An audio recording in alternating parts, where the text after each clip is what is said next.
pero el encuentro sexual no tiene que ser obligatorio. O sea, para mí el sexo no hay que planificarlo, pero el encuentro sí. Porque si no hay Claro. intimidad, no hay sexualidad. Entonces tenemos que empezar por ahí. Y mira que con lo que dices es cómo sentimos que retomamos el control de la vida, el control del tiempo. Esto te baja el cortisol, te baja el estrés, te cambia el mood. El mismo hecho de reinterpretar que el encontrarme con la persona que amo es mi espacio seguro y es mi espacio de no me toca, sino que es nuestro encuentro de qué rico recargarnos juntos.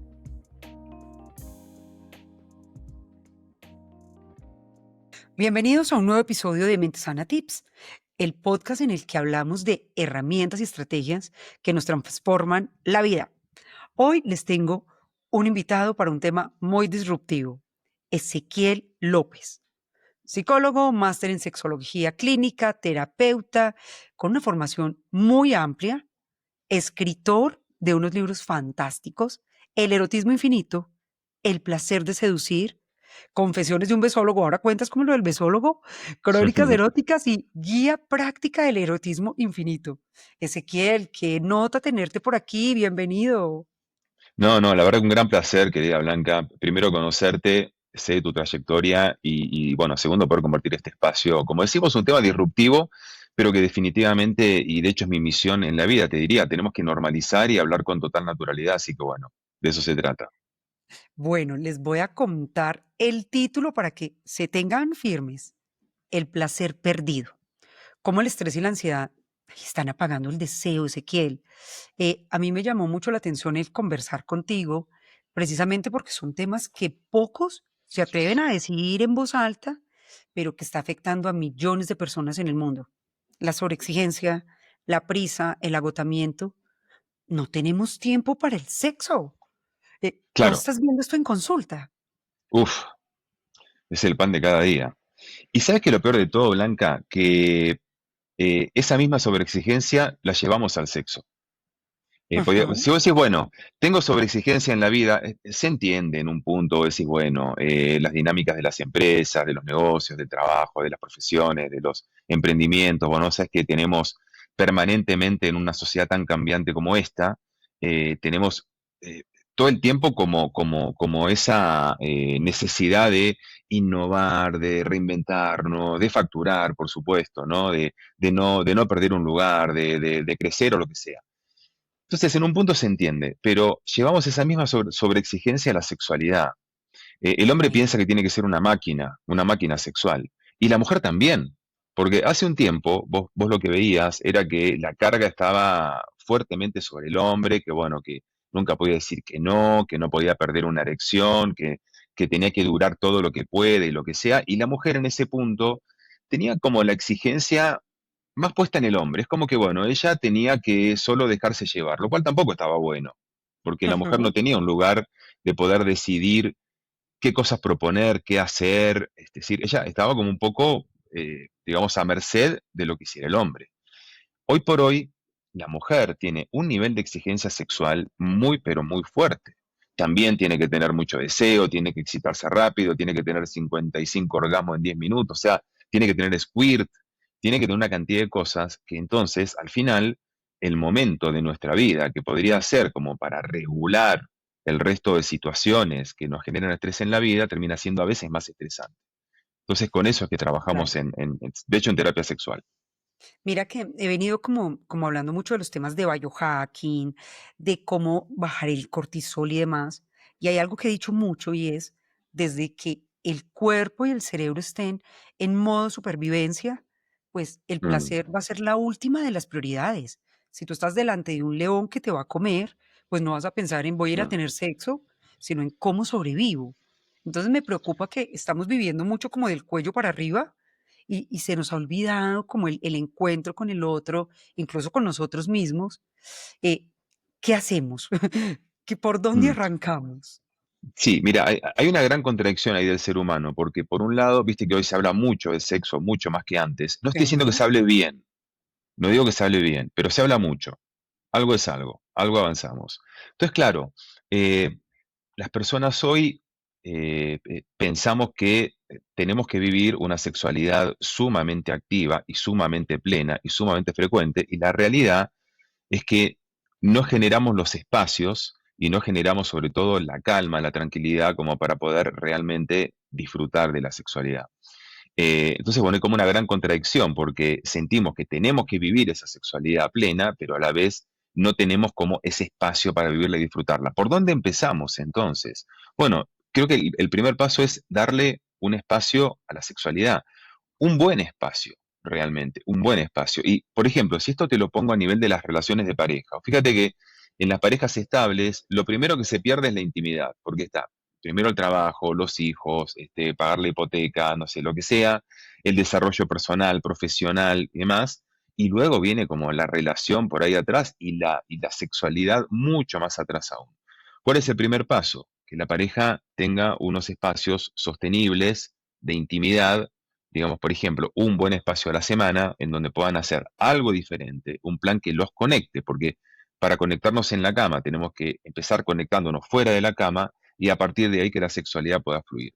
Si es una persona que no está en pareja, por ejemplo, puede optar por ejemplo, actividades que la conecten con la sexualidad, como yoga, como respiración consciente, meditación, mindfulness, Ujú. lecturas eróticas, no necesariamente material pornográfico que es bastante cuestionable en muchos sentidos, pero pueden ser lecturas eróticas, puede ser ir a conferencias, ir a talleres, leer libros, o sea, empezar a darle un espacio a la sexualidad desde otras prácticas que por ahí no sean directamente sexuales, pero que te conecten con la sexualidad. Empezamos por ahí, dándole un lugar, dándole un espacio y por sobre todas las cosas, cambiando ese concepto de que la sexualidad es genitalidad y es rendimiento, porque la sexualidad verdadera no tiene nada que ver con eso. Te escucho y me pongo como a pensar mucho en estos ejecutivos queridos que vienen a trabajar conmigo. Yo les Ujú, pido muchas veces, ven, antes de arrancar, siéntate y revisa en qué momento de la vida estás. Entonces ellos súper juiciosos. No, pues yo soy muy juicioso, me siento, planeo mis finanzas, tengo mi entrenador físico con el que salgo a correr, pero con lo que tú me estabas diciendo, como que el factor de la vida sexual, ni siquiera cuando tú tienes una conversación con tu coach de sentarte a planear las áreas de tu vida, no sale. No hablamos de esto. mm, Y yo creo que ahí nos falta como mm. hacernos consciente y quiero que todos los que nos escuchen, luego nos dejan los comentarios, pero vaya y siéntese. ¿Usted se ha sentado a hacer la planeación estratégica? Mira, tenía un cliente que me decía, si yo no lo coloco en el calendario, se me pasa la semana y no Claro, tengo sexo. Y entonces ahí claro. te voy a preguntar, ¿se agenda o no se agenda? Lo que pasa es que, bueno, con el comentario que hiciste me da para decirte 50 cosas, pero voy a ser resumido. Primero, la sexualidad es parte fundamental de la calidad de vida.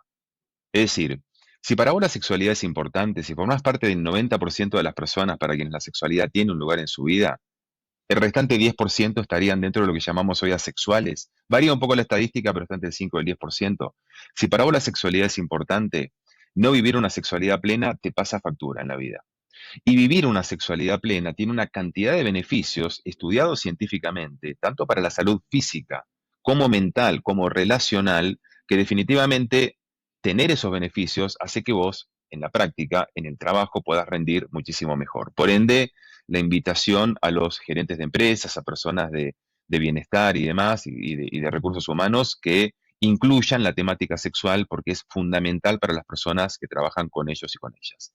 Eh, Segundo punto, hay algo que yo trabajo, que lo vas a ver en mis libros cuando los tengas, cuando Ujú. hagamos el intercambio cultural que tenemos que hacer, vas a ver algo que se llama plan de desarrollo erótico, que es una planilla muy simple que diseñé, que básicamente es, primero plantearte un objetivo puntual. Mira, por ejemplo, unamos conocimientos. Un objetivo puede ser, ¿cómo puedo ser una persona más creativa en la cama? Si unamos creatividad y sexualidad, que de hecho la creatividad es componente fundamental del erotismo, ¿no? Con el cual también Total. trabajo mucho. Entonces, ese sería un objetivo. Segundo, ¿cómo lo voy a hacer? Bueno, que ahí voy a leer los libros de Blanca, voy a ver la metodología de Blanca, voy a consultar a Ezequiel, voy a empezar a buscar material que me dé ideas, insumos, rudimentos que luego pueda combinar creativamente para hacer cosas distintas. Voy a soltar los guiones sexuales estereotipados, me voy a animar a generar una actitud erótica diferente, abierta a lo que pueda pasar, la atención flotante y una cantidad de cosas. Bueno, entonces, ¿cómo lo voy a hacer? Tercero, ¿cuál es el tiempo? Digamos que voy a dedicarme a trabajar este objetivo. Por ejemplo, 3 a 6 meses, podría ser por un objetivo como este, Sí. tranquilamente. Y cuarto, ¿cómo me voy a dar cuenta de que estoy cumpliendo el objetivo? Entonces, por ejemplo, mis relaciones ya no son iguales comparando unas con otras, ya siento que el nivel de placer es mayor, siento que sorprendo a mi pareja, que mi pareja me sorprende a mí. Entonces, hacer este plan de desarrollo erótico es fundamental para que siempre tengamos un objetivo sobre el cual trabajar.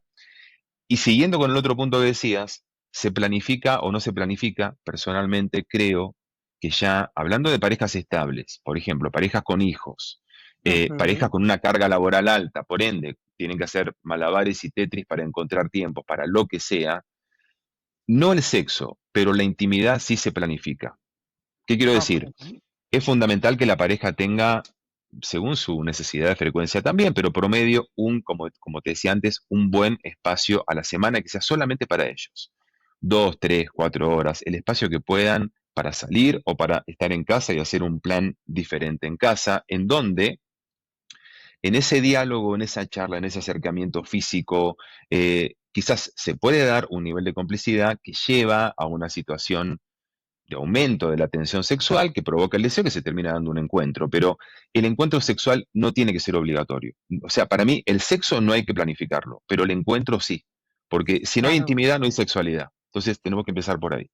Y mira que con lo que dices es cómo sentimos que retomamos el control de la vida, el control del tiempo.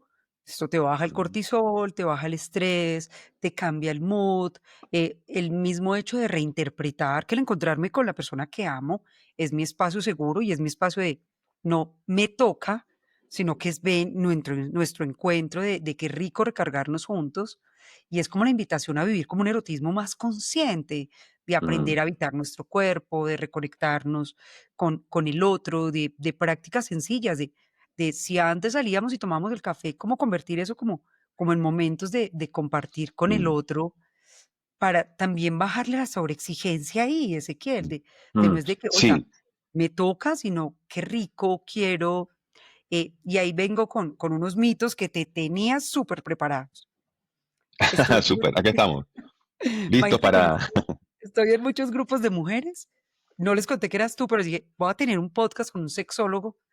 ¿Cuáles son los mitos más frecuentes?".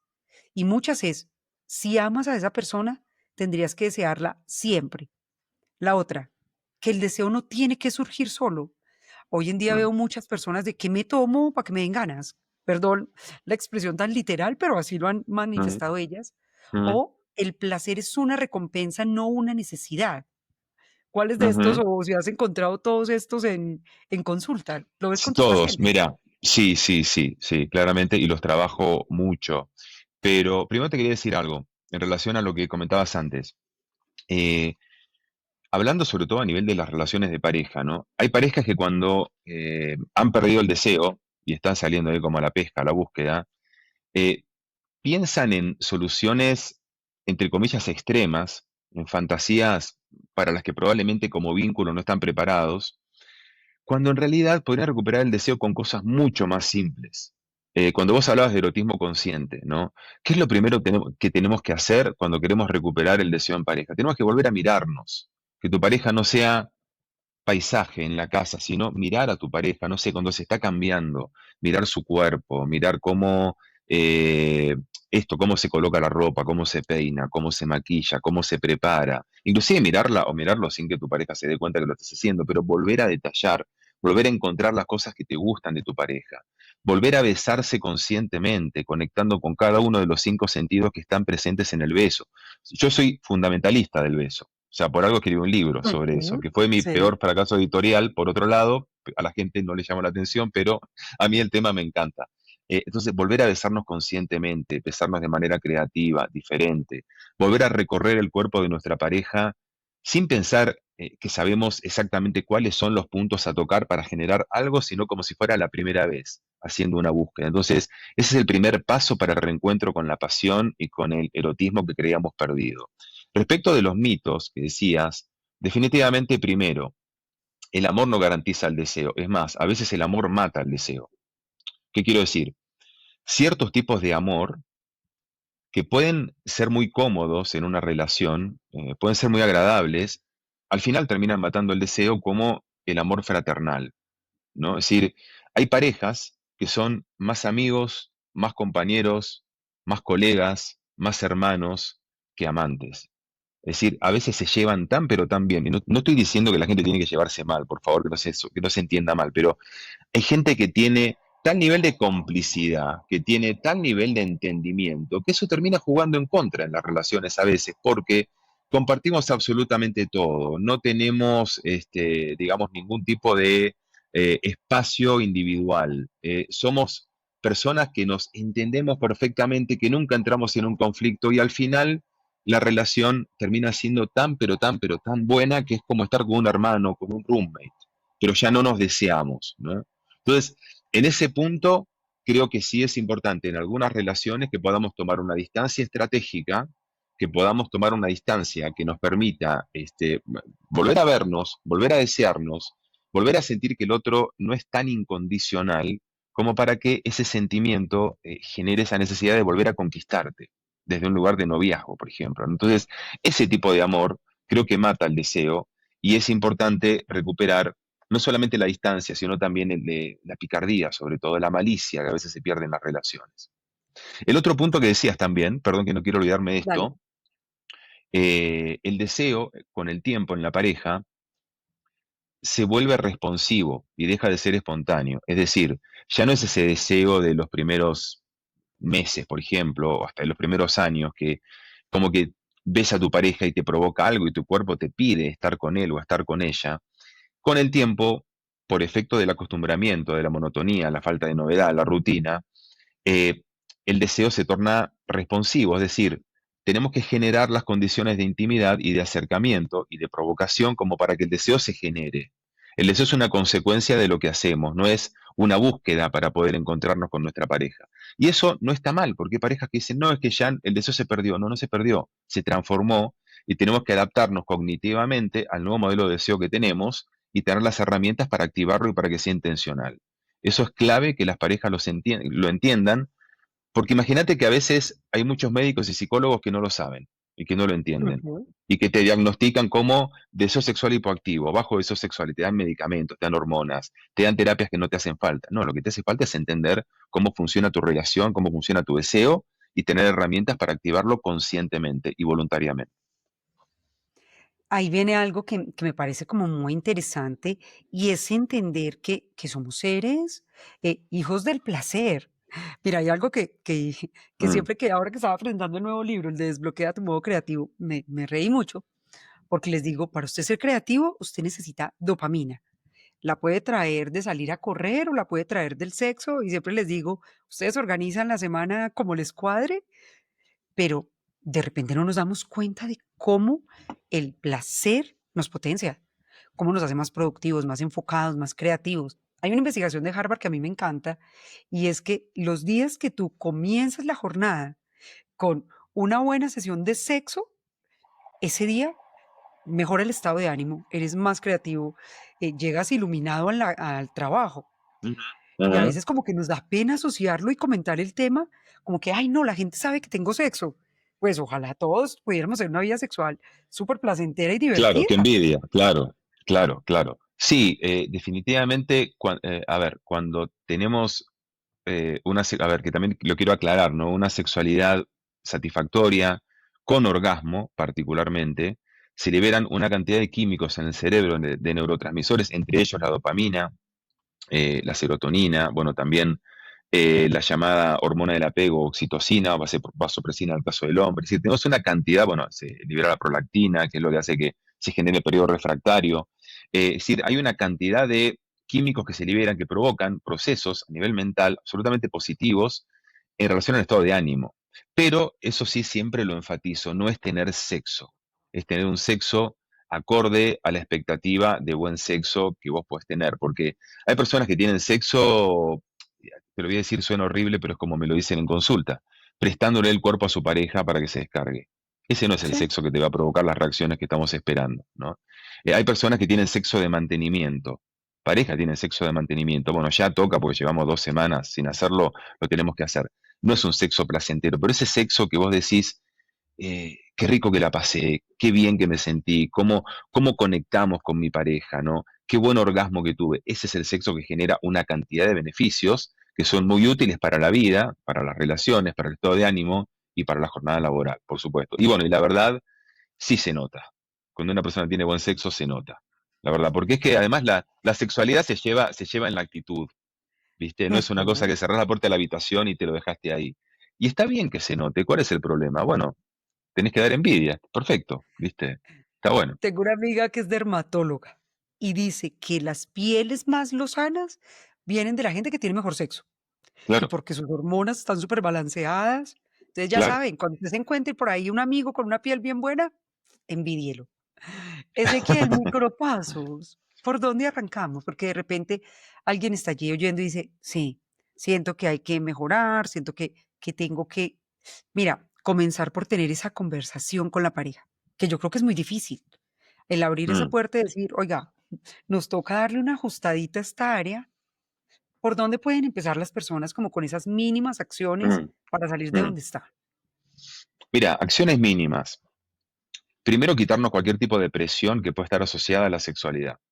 No es una carrera de obstáculos, no es una maratón, es placer. Y el placer no debería tener ningún tipo de obstáculo ni exigencia. Entonces creo que es lo primero, poder hacer un cambio de actitud. Lamentablemente vivimos en una sociedad en donde tenemos todo marcado por el rendimiento en la vida y en la sexualidad también, pero hacer ese cambio de actitud es lo primero y lo más importante. Segundo, encender el botón de la conciencia para poder empezar a encontrar microsensaciones que no habíamos encontrado antes. Como te decía, en un beso, en una caricia, en un movimiento, en un olor, en una mirada con tu pareja, puedes encontrar un montón de sensaciones pequeñas que te conectan con un tipo de placer que no habías tenido nunca antes. Y es un tema básicamente actitudinal. Otro punto siguiente es tener en claro qué tipo de sexualidad vos querés tener. Es decir, no solamente es lo que decíamos antes, tener objetivos puntuales de cosas que queremos mejorar, sino que las personas empiecen a preguntarse, ¿cómo sería su sexualidad ideal? Entendiendo que lo ideal no es lo real y que lo ideal es un parámetro que nos orienta, pero bueno, ¿cuál sería tu sexualidad ideal en ese punto? Entonces, bueno, poder entender qué tipo de cosas tienen que estar, qué tipo de juegos, qué tipo de estímulos, qué tipo de situaciones, qué tipo de ambiente, qué tipo de sensaciones y qué cosas definitivamente no tienen que estar, cosa que es muy importante también para poder luego hablarlo con tu pareja. Teniendo todo esto claro, ya puedes ir a hablar con tu pareja. Lo puedes hacer antes también, pero si querés aprovechar al máximo, podés hablar con tu pareja. Y en este punto de la comunicación, realmente, las parejas no tienen el hábito del diálogo. Es decir, hay parejas, de hecho, que tienen un muy buen diálogo a nivel general como relación, pero no tienen un buen diálogo a nivel de la sexualidad, lamentablemente. Entonces, creo que hay que hacerlo de manera natural y a veces podés buscar algún tipo de disparador, por ejemplo, ¿no? Como puede ser, no sé, mira, vi el video de este tipo en Instagram. ¿Qué te parece? Mirá qué Sí. interesante. O mirá este libro, o mirá, no sé, lo que dijo tal persona, tal influencer, lo que sea. Pero también podés un día a tu pareja, en una situación no sexual, lejos de lo sexual, decirle, mira, sabes que estuve pensando, ¿no? Pero hay algunas cosas que me gustaría que hagamos en la intimidad. ¿Te animás? Y contarle, ¿no? Y contarle algo que vos sabés que tu pareja va a tomar bien, no le vas a ir con algo que en realidad sabés que puede que no sea bien interpretado inclusive, pero hablar de puntos de mejora, siempre en positivo, no de, mira, esto que haces no me gusta, quiero que lo hagamos distinto. No, lo haces bien, pero lo podríamos hacer mejor. Hablar en plural, hablar en positivo como una expresión de deseo. Es la única manera de que se pueda abrir la comunicación desde el punto de vista sexual. Porque cuando ya entras con reproches, con críticas, con cosas que te dolieron o lo que sea, eh, eso definitivamente no genera una comunicación que fluye. Y a partir de ahí es que la pareja se pone objetivos, metas concretas o cosas puntuales que quisieran mejorar, ¿no? O sea, ahí entramos ya en otro tipo de dinámica, pero ya se hablaron, ganaron un montón de terreno. Mira que estaba pensando cuando estaba haciendo como la maqueta del podcast, y es en cómo el tema de recuperar el placer entra dentro de las prácticas de salud mental, de bienestar, Mm, de temas que necesitamos como poner sobre la mesa en las compañías. de repente vamos y les damos el taller de respiración, de alimentación, pero el poder abrir esta puerta puede cambiar las dinámicas organizacionales también. ¿Qué opinas ahí en ese elemento? Estoy totalmente de acuerdo. Afortunadamente, las compañías lo van viendo poco a poco. Van viendo que la sexualidad es parte. A ver, no solamente es algo recreativo, lúdico, sino que tiene que ver con la salud mental y Ujú. física y con la salud de las relaciones.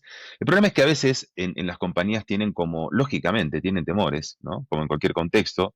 Y el principal temor es que si vos, por ejemplo, planteas el tema de la sexualidad en un contexto o entorno corporativo, se corre el riesgo de sexualizar el entorno, cosa que en realidad no es así. Es decir, puede que ya esté sexualizado desde antes y eso no tiene que ver con que Ujú. hablemos o no hablemos del tema. De hecho, hablar del tema sexual permite que inclusive en un contexto corporativo se puedan gestionar mejor las situaciones sexuales que se puedan llegar a dar. Entonces, pienso que es absolutamente necesario que en las compañías y en diferentes niveles, inclusive, se empiece a hablar de la temática, eh, porque una persona que tiene una buena sexualidad plena y activa es una persona que va a rendir mucho mejor en su trabajo porque va a tener la mente mucho más disponible, mucho más abierta y mucho más descontaminada, digámoslo, sobre todo de estrés y de otros factores, para poder conectarse mejor con su rutina laboral y con sus objetivos laborales. Definitivamente tiene mucho, pero mucho que ver. Bueno, Ezequiel, aquí hay una pregunta obligada y es, libro recomendado. ¿Qué libro que tú digas, creo que este libro le podría ayudar mucho como a la audiencia? Mira, te voy a decir uno que no es mío, y luego te cuento los míos, porque bueno, los tengo acá, ¿viste? Dale. ¿Qué va a ser? Te los tengo que mostrar. Pero hay un libro que tiene casi 2000 años y que pienso que es de lectura general, de cultura sexual muy importante, como es el Kama Sutra. El Kama Sutra es un libro, bueno, por ahí lo tengo, de hecho, por ahí tengo varias versiones. Es un libro que va mucho más allá de posturas sexuales, sino que habla de técnicas de seducción, diferentes tipos de juegos eróticos, da un montón de ideas en un contexto que no tiene nada que ver con el nuestro actual, pero de verdad sí pienso que es un excelente punto de partida para tener buenas ideas y para poder reactivar una sexualidad más creativa en la pareja, definitivamente. Luego ya si por ejemplo sos una persona que en este momento no tenés pareja y que querés fortalecer habilidades de seducción, que inclusive te pueden servir en un entorno corporativo, por cierto, te recomiendo El placer de seducir, libro de Ezequiel López Peralta, mi segundo libro, por cierto, que se consigue muy fácilmente, como el resto de mis libros, en librerías, en Amazon y demás. Ok. Es un manual básico muy claro y muy práctico de habilidades de seducción. Si te interesa ya más fortalecer el erotismo en la pareja, tenés El erotismo infinito, que es un manual de técnicas eróticas para poder tener una sexualidad más plena y más creativa en pareja. Es mi primer libro, es mi libro más vendido y del que estoy más orgulloso. Ya luego, si querés tener técnicas mucho más prácticas de implementar, tenés la guía práctica, que es la continuación del erotismo infinito. Y si querés leer relatos eróticos con una explicación o moraleja profesional, tenés Crónicas Eróticas, que es mi único libro de relatos eróticos basados en historias reales, con un análisis profesional al final de cada una de las 11 historias. Así que ahí tenés bastantes recomendaciones. No, Te los que voy es a dar súper cuando nos chévere. veamos. Y mira que hay una cosa muy interesante y es, eh, yo creo que un primer paso es cómprese el libro y léalo, Ujú. como sin tener esa sensación de vergüenza. Yo pienso que ahí hay que trabajarle mucho a las creencias, Ezequiel, porque nos avergonzamos de nuestro cuerpo, de decir que nos interesa el tema sexual, y es como empezar también a desmitificarlo. Personas que le da pena, a una amiga le regalé el Kama Sutra hace algunos años y lo llevaba dentro de un estuche de libro en el bolso. Y yo, ¿viste por qué tiene ese libro tan cuidado? De no, es para que nadie sepa Claro, que me lo estoy leyendo. claro, ¿Qué pasa si te lo claro, lees? claro. Sí, es increíble, ¿no? Todavía hay mucha pena. O sea que yo acabo de llegar de Ámsterdam, de un viaje por allá, y veía todo eso tan a la vista de todo el mundo, ¿no? Tan naturalizado. Veía, por ejemplo, una cosa loca, como por ejemplo un sex shop en el piso de abajo, pero aparte un sex shop enfocado en toda la industria BDSM, o sea, tenía cantidad Ujú. de cosas de cuero, bueno, en fin, una cantidad de cuestiones para prácticas BDSM, y arriba una guardería arriba, ¿viste?